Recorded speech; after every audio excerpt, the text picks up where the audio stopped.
Okay, yeah, that definitely had some really cool elements that were just kind of like little things that you don't even really notice, but they're just like subliminal and just kind of like keep things going. Yeah, there's a like lot of production going on in there, much more than what most people would consider jazz. I mean, there's lots of background textures. To me, it's I don't know if you're familiar with like the producer Flying Lotus at all. Okay, yeah, a little bit. Yeah, so to me, it reminds me of that because there's like, you know, some triggered and programmed drums, which is not very indicative of jazz, but like the chord progressions is very much jazz. And so it's just interesting like that, the blending of textures and sounds. And the one part I like is when it goes right from like this whole unison horn section, like riff playing all these crazy 16th notes that are also doubled in the synthesizer, and then right after that it goes into just a texture, and then him playing this just like super beautiful flugelhorn sounds. And so it's really interesting to like, you know, kind of harsh electronic, not harsh, but like whatever, much more rhythmic and defined sounds earlier that are maybe harsh is the right word, and then at the end it just gets kind of more open and beautiful. So it's a very interesting tune, at least to me. Yeah, it's got the very driving percussion that I really like that. And I was curious, do you know if he played all of the percussion or if a lot of it is like programmed? I've seen his studio a couple times, and I don't think there's drums, or I think there's a drum set, but I don't think these are recorded drums. I think this is programmed. But I don't know if he programmed it or not. I don't think he played them though. Yeah, he may have played the other stuff. I know he can play the bass and the trumpet and the piano really well. So that's mostly what everything else is. So I know he probably played all those things, but I don't know about the drums. They sound to me at least pretty programmed.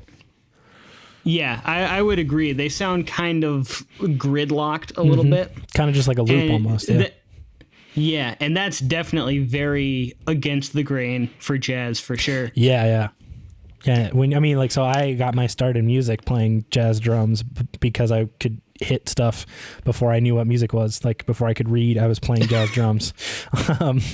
And so like, at least, you know, like what they try to always tell you in jazz drums is like to never play the same measure twice, you know, which like as a musician, that's like super hard to do, especially when as a drummer, you play the entire time. Like all the other instruments, you might take a break or stop playing for a chorus or stop playing when someone else is soloing, whatever.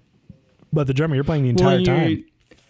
And you're limited to what you have on your kit. And a lot of jazz drummers even play on like a more minimalist kit too, where they might only have like one tom or something. Yep. Yeah. So you have to become much more creative. You just got to figure out with like your ride, crash, hi-hat, snare, kick, and like one tom, how to do just an infinite amount of things. Yep. Yeah, so that, I mean, it's interesting because, like, you know, again, it has lots of jazz influences in the track, but at least for the drums, very much not jazz, very much more like hip hop. But that's why I kind of said like Flying Lotus, because Flying Lotus is like a producer who works with like Kendrick Lamar and Thundercat and Kamasi Washington and those guys who all like have jazz music, very jazz influenced music that's more traditionally categorized as like hip hop or R&B maybe.